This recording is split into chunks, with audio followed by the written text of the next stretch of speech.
하나님의 말씀 로마서 3장 27절입니다. 로마서 3장 27절.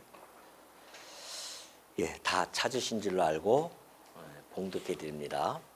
그런즉 자랑할 때가 어디냐? 있을 수가 없느니라. 무슨 법으로냐? 행위로냐? 아니라 오직 믿음의 법이로니라. 그러므로 사람이 의롭다 하심을 얻는 것은 율법의 행위에 있지 않고 믿음으로 되는 줄 우리가 인정하노라. 하나님은 다만 유대인의 하나님이시냐? 또한 이방인의 하나님은 아니시냐? 진실로 이방인의 하나님도 되시느니라. 할례자도 믿음으로 말미암아 또한 무할례자도 믿음으로 말미암아 의롭다 하실 하나님은 한 분이시니라. 그런즉 우리가 믿음으로 말미암아 율법을 파기하느냐? 그럴 수 없느니라. 도리어 율법을 굳게 세우느니라. 31절까지 봉독해 드렸습니다. 우리가 살펴보고 있는 이 이신칭의 교리, 즉 믿음으로 말미암아 의롭게 되어진다고 하는 이 교리는 사실 그때 당시 율법적 사고방식에 젖어서 행위를 통하여만이 의롭다함을 받을 수 있다고 생각하는 그 유대인들에 있어서는 매우 생소하고 받아들이기 어려운 그러한 교리가 아닐 수 없었습니다. 이 시대도 역시 마찬가지입니다. 오로지 자기의 의를 세우기 위해서는 공로, 자기의 행위, 공로를 통하여서 의롭다함을 얻을 수 있다고 생각하는 이 현대에서도요, 여전히 이 이신칭의의 교리는 받아들이기 쉽지 않죠.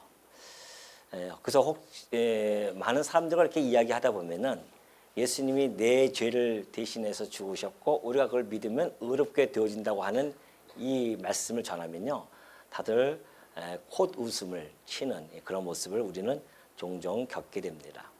그만큼 이 이신득의 진리는 매우 신묘막측한 그러한 진리가 아닐 수 없습니다.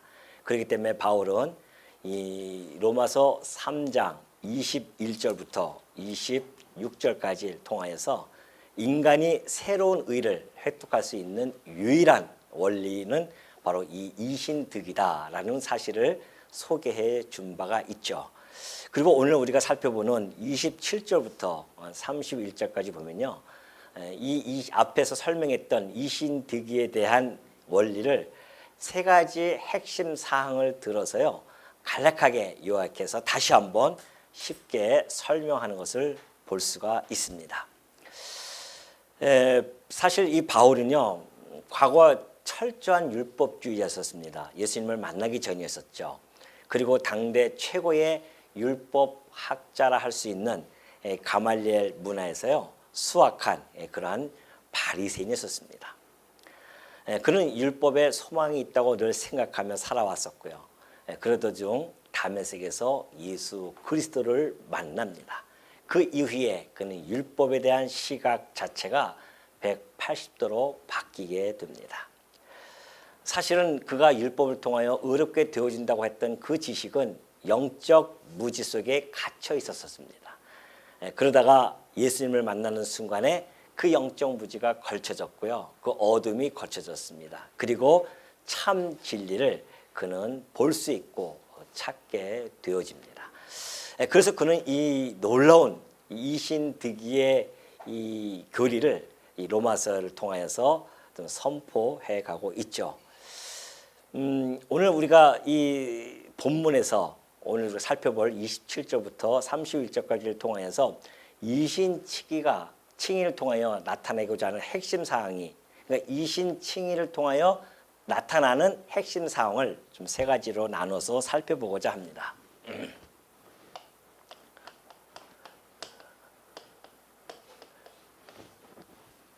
이신칭의가 크게 바울이 지금 펼쳐나가는 그러한 논조에 보면요, 그래요. 27절부터 32절까지 보면은 사실 바울이 아주 공격적인 그런 논박의 형태를 띈 논증을 펴가고 있거든요. 내가 그러느냐?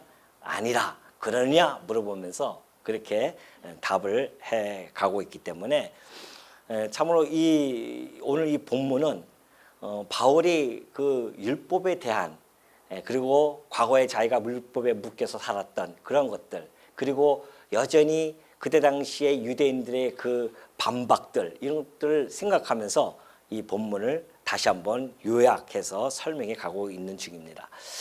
자, 27절과 28절을 보면요, 행위가 아닌 믿음의 법으로 의롭게 되어짐을 잘 밝혀주고 있죠.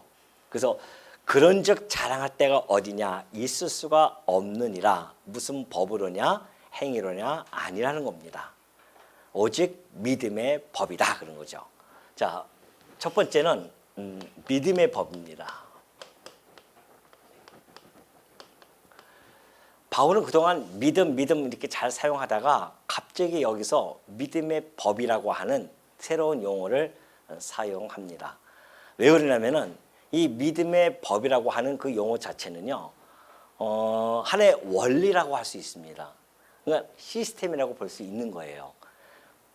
믿음으로 의롭게 되어지는 것은 하나님이 만드신 시스템입니다. 원리예요. 왜냐면은 인간들은 끝없이 사실은 자기 자랑이요, 자기를 자랑하고 싶어하는 습성이 몸에 짙게 배어져 있습니다. 사실 우리가 자랑할 것이 없어서 그렇지 자랑할 것만 있으면 얼마나 자랑하고 싶어 합니까? 저도 만약에 자랑할 것이 많이 있다고 한다면 아마 여러분에게 매일매일 자랑했을지도 몰라요. 근데 이 자랑하고 싶은 금반지 하나 없기 때문에 제가 자랑을 못하고 있는 것이지, 인간은 그렇게 되어져 있어요. 그래서 이 자랑을 앞문으로 막 밀어내면요, 어느새 뒷문으로 자랑이 들어온다는 그런 이야기도 있습니다. 그만큼 우리 인간은 자랑하고 싶어하는 습성이 있죠. 그러다 보니 자, 믿음으로 말미암아 의롭게 되어져 율법의 행위가 아니야 했더니만, 그러면 믿음도 내가 믿는 것인데 왜 그것이 자랑거리가 아니겠느냐라고 반박할 자들이 있단 말입니다. 그걸 염두에 두고 지금 바울은 27절을 펼쳐가는 겁니다. 그런즉 자랑할 때가 있느냐 말이죠. 우리가 내가 믿었는데요, 그게 착각할까 봐 그래서 이 용어를 사용한 겁니다. 법이라고 하는 걸 사용했어요. 믿음이라고 하는 것은, 믿음으로 의롭게 되어지는 것은 이러한 하나님의 원리이자 시스템으로 되어진 겁니다. 자, 예를 하나 들게요. 우리가 이제 들어와서 불을 켭니다. 스위치를 탁 켰어요. 그 불이 환하게 들어옵니다. 이 어둠에서 불이 환하게 들어왔을 때에 그 불 킨 사람이 불을 켰다고 해서 야, 저 사람 대단하다, 큰일 했다, 이렇게 얘기하는 사람은 없을 겁니다. 오히려 좀 더 한 걸음 나아가 보면은 불을 킨 자가 아니라 이 불을 만든 사람, 누가 만들었죠? 이 에디슨인가요? 뭐 하여튼 그 있죠. 그 사람의 이름이 지금까지 이렇게 막 이렇게 칭호가 오고 오는 세대들에게 불려지는 것은 그 공로가 그 사람에게 있는 겁니다. 이 불을 만든 사람에게. 그러니까 내가 불을 켰다고 해서 내가 공로가 드러나는 것이 아니라는 것이죠. 수많은 그 실험 과정에서 실패와 그리고 인고의 노력 속에서 이 불을 만든 그 사람의 그 공로가 드러나는 것이지 내 공로가 드러나는 것이 아닙니다.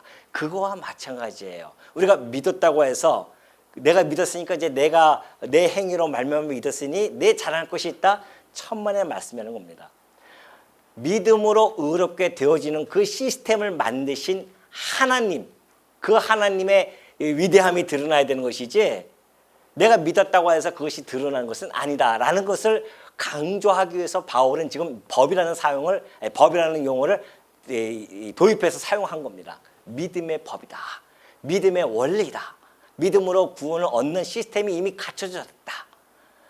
이것이 우리에게 주신 새로운 길이다라는 것입니다. 그렇기 때문에 오늘 우리가 이 믿음의 법, 그것을 통하여서 우리는 그렇다고 한다면은 뭐 할 게 없다? 자랑할 것이 없죠. 자랑치 못합니다. 이 이신칭의 앞에서는 자랑할 거리가 우리 인간이 하나도 없어요.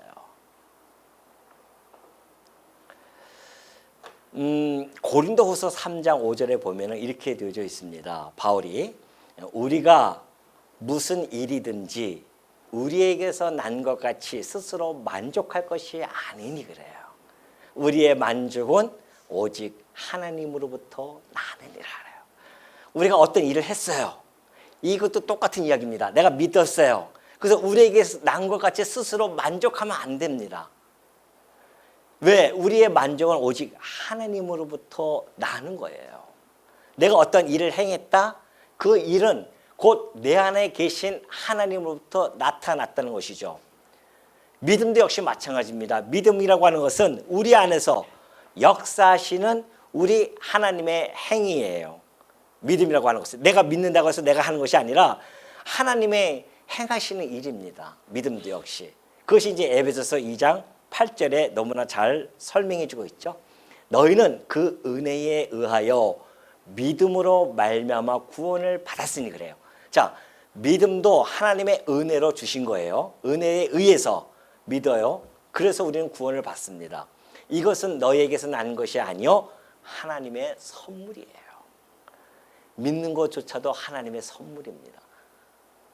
그래서 우리가 오늘 이 자리에 앉아 있는 것이 여러분들이 너무나 가벼운 자리가 결코 아니라는 겁니다. 아무나 앉는 것이 아니라는 거예요. 이 자리가. 행위에서 난 것이 아니니 이는 누구든지 자랑하지 못하게 하라고 하나님께서는 선물로 믿음도 주시고 그 믿음에 의한 결과로 구원도 이루어 가는 겁니다. 그러니까 이건이 어떠한 의가 손톱만치도 들어가지는 않아요. 없어요. 오로지 전적으로 하나님의 행하시는 의입니다.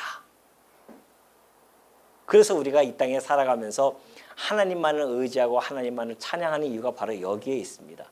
하나님의 선물인데 자기 것처럼 마냥 하면 안 되죠. 그렇다고 한다면 오늘 이 땅에 우리가 살아가면서 성도라 부름을 받고 행하는 모든 일들은 혹 어떠한 이 조그만 봉사라 할지라도 그 봉사조차도 내가 하는 것이 아니라 내 안에 계시는 하나님께서 성령 하나님께서 행하시는 행위라는 사실을 우리가 안다고 한다면 어떻게 부끄러워서 우리 입술을 열어서 내 행위를 자랑할 수 있겠어요?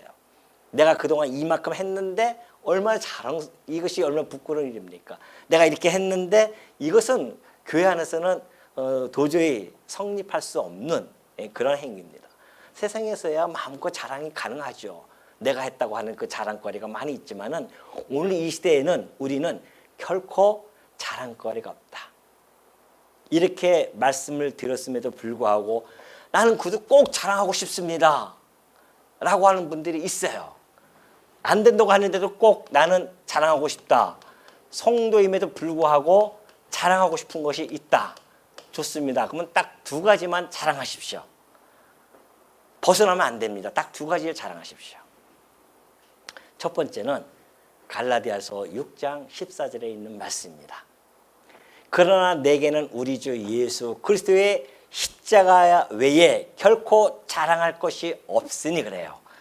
그리스도로 말미암아 세상이 나를 대하여 십자가에 못 박히고 내가 또한 세상을 대하여 그러하니라. 자, 뭘 자랑해요? 예수 그리스도의 십자가. 첫 번째, 예수 그리스도의 십자가 외에는 자랑하지 마십시오. 이거 외에는 자랑하지 마세요. 자랑거리가 있는 것은 내 자랑이 아니고 오로지 성도, 세상 사람들이 뭐 자랑할 것이 많다 할지만은 성도의 자랑거리는 이거예요. 예수 그리스도의 십자가. 왜? 그 십자가의 사건을 구속사역을 통하여 내가 놀랍게도 불못이라고 하는 이 지옥불에서 건짐을 받아서 하나님 나라에서 영원토록 왕노릇을 하게 되어졌다고 하는 이 놀라운 사실.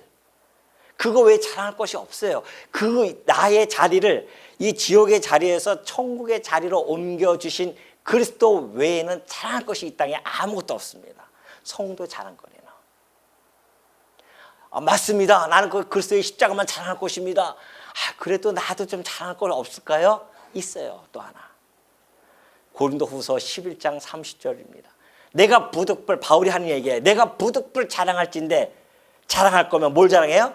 약한 것을 자랑하라. 두 번째, 나의 약한 것. 이거 자랑하십시오. 바울이 지금 이 이야기는 뭐냐면은 바울이 다메섹 도성이 있었어요. 다메섹 성이 이렇게 있었는데 그때 바울을 잡으러 막 와가지고 이렇게 포위를 하려고 막 그럽니다. 그때 바울이 급하게 창문을 열고 그 성벽에서 방언을 해가지고 도망을 갔어요. 바울이 그걸 지금 이야기하는 겁니다. 내가 자랑할 것이 있는데 내가 그 핍박이 두려워서 내가 거기서 이 바구니를 타고 이 바구니를 타고 도망간 것, 이것이 자기의 그 연약함이 늘 마음속에 간직되어져 있었습니다. 그래서 자랑할 것이 있다고 하면 내가 부족불 자랑한다고 한다면 내가 그걸 자랑하겠다는 겁니다. 나의 약함, 내가 그렇게 비겁한 자였었다는 겁니다. 오늘 여러분도 이 땅에서 자랑할 거 많이 있잖아요.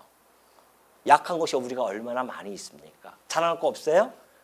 이렇게 되니까 이제 입이 딱 다물어집니까? 아니에요. 자랑할 거 있으면 우리 안에 있는 약한 것을 자랑하라니까요. 내가 그때 이러한 그런 부끄러운 일을 했어. 사람들한테 그걸 자랑하란 말입니다. 그러니까는 그걸 부끄러운 일이니까는 자랑하고 싶지 않죠. 그 입을 딱 다물고 있는 겁니다. 바울처럼 이렇게 용감하게 내가 이게 부끄러운 일을 했단다. 바울은 가는 곳곳마다 그랬거든요. 내가 예수 믿는 자를 핍박했던 자였었어. 자기의 그 부끄러움을 그는 당당하게 이야기한 것이 아니라 정말 그 마음속에 부끄러움을 가지고 이야기합니다. 그런데 자기가 지금 이렇게 복음을 전하고 되어진 것은 다메섹 도상에서 만난 예수 그리스도 때문에 그렇다는 거 아니겠어요? 그러면서 예수 그리스도를 자랑한단 말입니다. 자기의 약한 것을 자랑하고 나아가서는 그리스도를 자랑하는 것. 이것이 성도가 가지고 있는 자랑거리예요. 이거 외에는 딴 거 자랑하지 마십시오. 정말 부끄럽습니다. 하나님 앞에서는 너무 부끄러운 일들이에요. 두 번째는 29절에서 이제 그러죠. 28절. 그러므로 사람이 의롭다 하심을 얻는 것은 율법의 행위에 있지 않고 믿음으로 되는 줄 우리가 인정하노라. 29절. 하나님은 다만 유대인의 하나님이시냐 또한 이방인의 하나님은 아니시냐. 진실로 이방인의 하나님도 되시느니라. 할례자도 믿음으로 말미암아 또한 무할례자도 믿음으로 말미암아 의롭다 하실 하나님은 한 분이시니라. 그런즉 우리가 믿음으로 말미암아 율법을 파기하니나 그럴 수 없느니라. 도리어 율법을 굳게 세우니라. 먼저 29절 30절의 말씀입니다. 자, 두 번째는 하나님의 은혜가 보편적으로 일어난다는 겁니다. 다시 말해서 두 번째죠. 여기서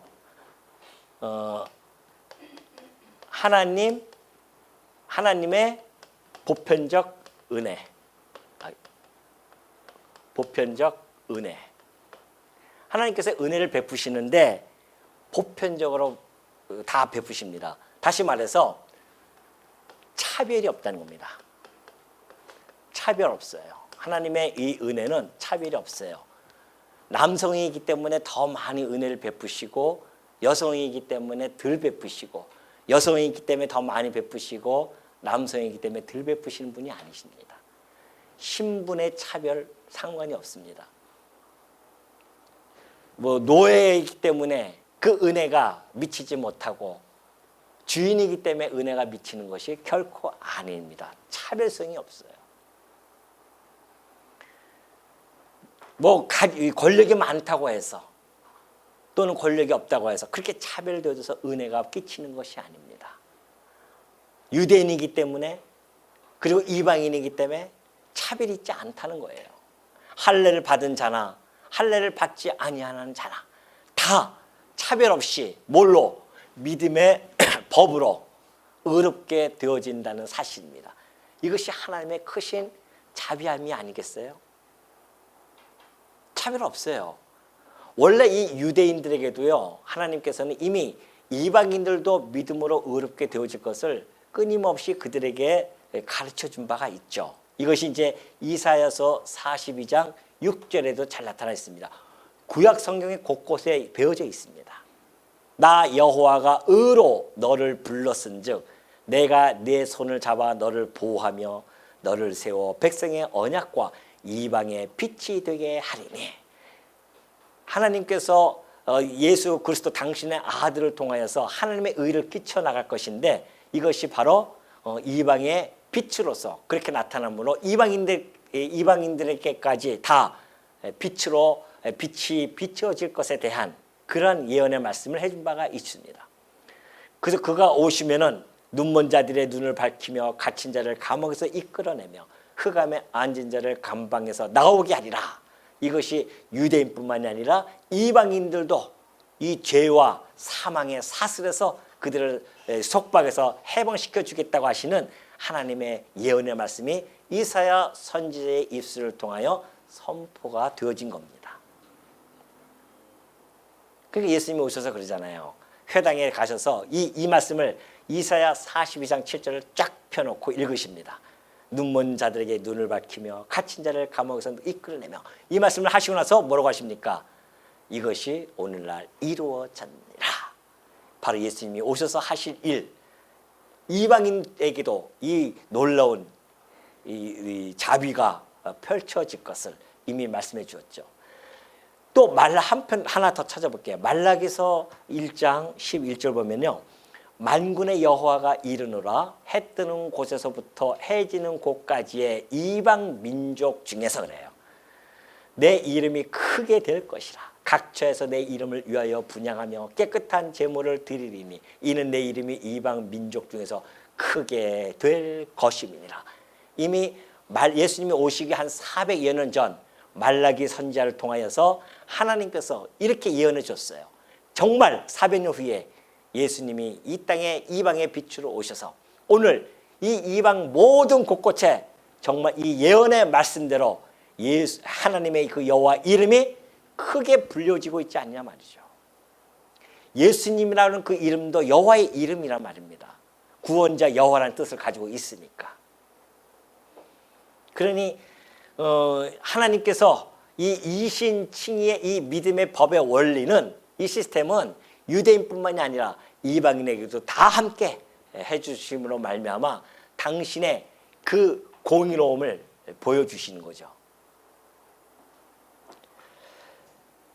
그리고 이제 세 번째가 또 나타나 있죠. 세 번째는 그런즉 우리가 믿음으로 말미암아 율법을 파기하느냐 그럴 수 없느니라. 도리어 율법을 굳게 세우니라 그래요. 자, 세 번째. 믿음으로 의롭게 되어지면은 어떠한 자들이 그런 이야기를 합니다. 그럼 율법이 필요 없지 않느냐? 믿음으로 의롭게 되어지는데 뭐하러 율법이 필요하느냐? 율법 폐기하자. 이런 율법 폐기론자들이 나타난단 말입니다. 그걸 염두에 두고 바울은 지금 설명해 가고 있는 거죠.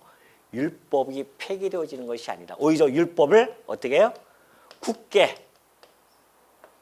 세운다는 겁니다. 율법을 굳게 세워요. 왜 그러냐면은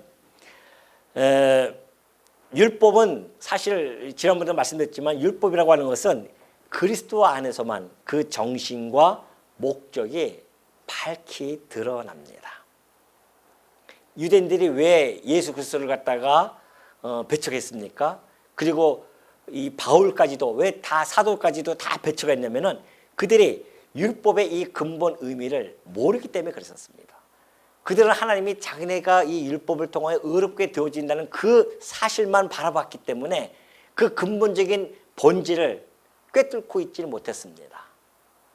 그러나 사실은 이 율법이라고 하는 것은 우리의 죄를 깨닫게 해주고 뿐만이 아니라 우리의 의가 얼마나 무능한지 우리의 행위로는 도저히 행할 수 없다는 것을 율법이 깨닫게 해준단 말입니다. 깨우쳐주는 것이죠. 그리고 예수 그리스도의 이 구속주, 예수 그리스도가 얼마나 필요한지를 가르쳐 줌으로 말미암아 우리를 율법이 예수 그리스도에게로 인도하는 초등 교사였단 말입니다. 그러니까 유대인들은 그걸 못 본 거예요. 오히려 그 반대의 현상을 가지고서는 율법을 가지고 씨름했단 말입니다. 내가 이것을 보고 행함으로 의롭게 되어지겠다는 것이죠. 그러나 우리 주님께서는 오셔서 율법을 갖다가 정확하게 가르쳐 주죠. 이 율법이라고 하는 것은 내가 폐하러 온 것이 아니라 율법을 완성하러 왔다 그럽니다. 율법을 완성하러 오셨어요. 그리고서 십자가에서 죽으시면서 다 이루었도다 하는 이야기는 율법을 다 이루신 겁니다. 그러면 이제 우리는 우리하고 율법이 상관없으니까 이제 율법이 폐해되느냐? 그것이 아니라는 것을 바울이 지금 설명해 주고 있죠.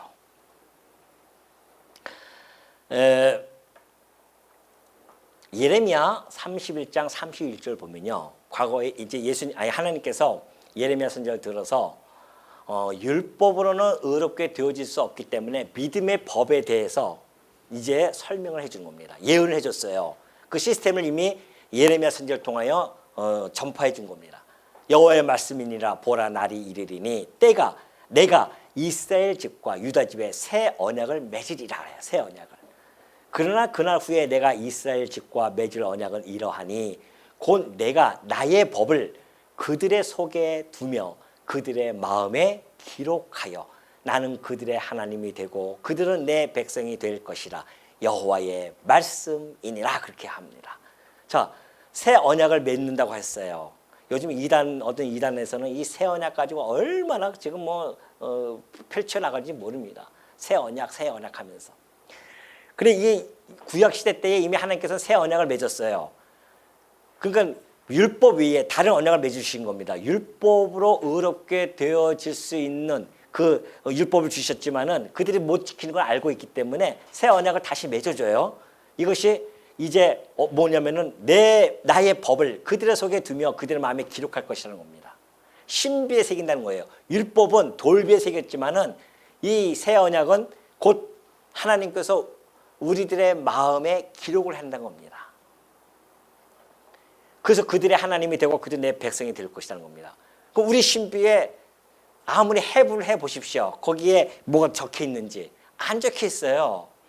신비에 그럼 기록한다는 것은 무슨 뜻인가?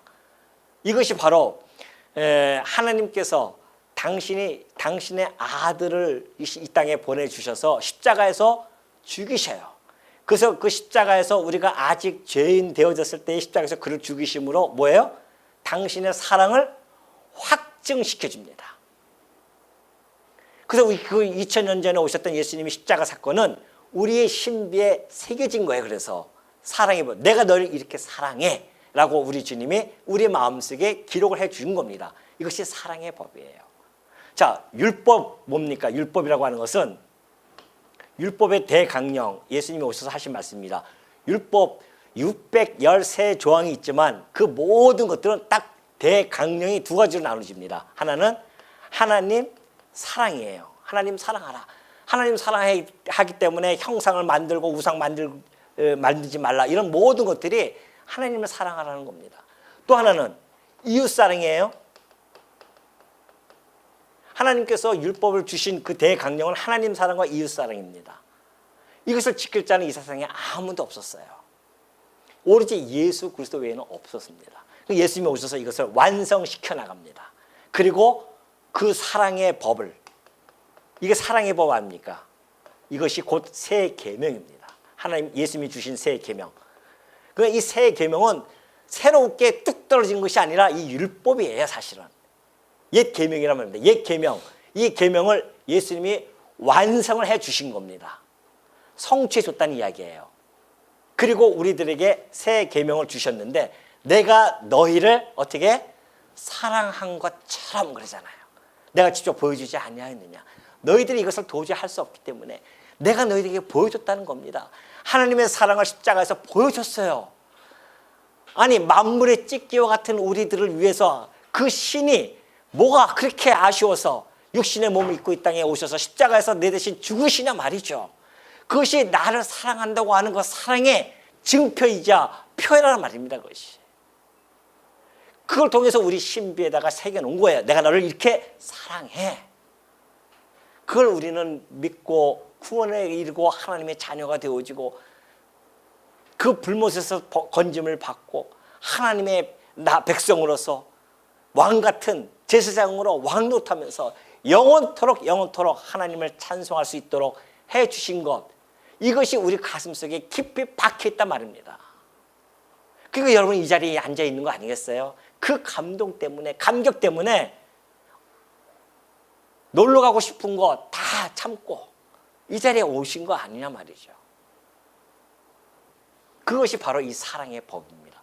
그러니 이것이 폐해진 것이 아니라 더 어떻게 해요? 이제 믿음으로 말미암아 의롭게 되어진 자들은 우리 주님의 그 사랑의 법, 그것을 더욱 어떻게 굳게 세워나가는 겁니다. 혹자들은 율법이 폐기됐다 해가지고서는 예수님이 오셔서 십자가에서 끝났기 때문에 끝났다, 이제 율법 없다, 자기 마음대로 살아도 된다, 이거 아니겠어요? 천만의 말씀입니다. 끝없이 우리들에게 사도 요한은 사랑의 법을 강조합니다. 이것이 새 계명이었고 이것이 예수 그리스도를 통하여 굳게 세워진 법이라는 겁니다. 그러니 이신칭이라고 하는 이 핵심 상황 속에는 이런 것들이 담겨져 있는 거예요. 믿음의 법을 통하여서 우리로 하여금 자랑치 못하게 하는 것, 이 하나님의 이 보편적 은혜, 차별이 없다는 것, 다 하나님의 민족, 하나님의 것이라는 것, 그리고 이 보편적 은혜라고 해서 혹시 오해할까 봐 다시 한번 설명합니다. 보편적 은혜는 누구든지 다 만인 구원서를 이야기하는 건 아닙니다. 다 구원받는 자가 아니에요. 그냥 민족적인 차별이 없이 끼치는 하나님의 은혜라는 뜻이지 그런 뜻은 아닙니다. 그러나 그 하나님의 은혜도 아무나 받는 것은 사실은 아니에요. 나중에 혹시 이제 로마서 이후에 나가겠지만은 그때 더 설명해 드리기로 하고요. 이 차별이 없는 이 하나님의 은혜, 그리고 이신칭의 안에는 이런 율법을 더욱 굳게 세워나가는 것, 우리 주님께서 세우신 이 사랑의 법을 더 굳게 세우는 그러한 놀라운 효력들이 나타난다는 겁니다. 그렇기 때문에 오늘 우리 성도들은 이신칭이 예수 믿고 구원받아서 이걸만 끝나는 것이 아니라 이걸 통해서 나 파생되어지는 이런 것들, 내가 정말 자랑할 것이 없구나, 나는 정말 이 하나님의 크신 은혜 앞에 얼마나 감사한지, 나는 하나님도 모르고 우리 조상들도 하나님도 몰랐던 자들이었는데 하나님의 은혜가 어떻게 이 한국 땅까지 끼쳐가지고 나로 하여금 이 복음을 듣고 하나님의 그 자녀의 바늘에 서게 되어졌는지 감사가 나올 수밖에 없는 거죠. 그리고 이 땅에 살아가면서 이 구원의 도상에서 뿐만이 아니라 우리가 영원한 하나님의 그 기업 나라에 가서도요, 여전히 우리에게 있어야 할 것, 이 사랑의 법 아니겠어요? 믿음과 소망과 사랑, 이것은 이 땅에 살아가면서 우리 성도들이 갖추어야 할 기본적인 생활입니다. 우리는 믿음 가지고 살아가는 자들이에요. 구원의 도상을 걸어갈 때에 믿음을 가지고 살아갑니다. 그리고 뿐만이 아니에요, 소망 없으면 이 땅에서 인내할 수가 없는 거죠. 우리에겐 소망이 분명히 있습니다. 우리는 그 소망을 바라보면서 인내하고 견뎌내는 거 아니겠어요? 그리고 그 소망, 그 믿음과 같은 믿음을 가지고 같은 소망 안에 놓여 있는 지체들을 서로 사랑하면서 살아가는 것, 이것이 이 땅에서 살아가는 우리의 삶의 모습이고요. 그리고 이 우리가 생명을 끝내고 이제 영원한 하나님의 나라에 가서는 이거에 믿음 필요 없어요. 거기서는 뭐가 믿음 필요 없으면 다 하나님 보이는데 직접. 소망 이미 다 쟁취했는데요, 남은 것은 오직 이 사랑뿐이 없습니다. 그러니까 바울이 믿음과 소망과 사랑이 항상 있지만 그 중에 제일은 뭐예요? 사랑이라는 겁니다. 이 사랑의 법은 이 땅의 이 현세뿐만이 아니라 내세에서도 여전히 작동되어지는 그런 법이라는 것을 마음속에 꼭 간직하시고, 하나님이 비춰주신 이 놀라운 이신칭의 이러한 교리를 우리가 가지고 있다고 하는 것, 이것처럼 행복함이 없고 이것처럼 복된 것이 없다는 사실을 여러분 마음속에 꼭 간직하시는 주의 정도 되어지시기를 당부드립니다.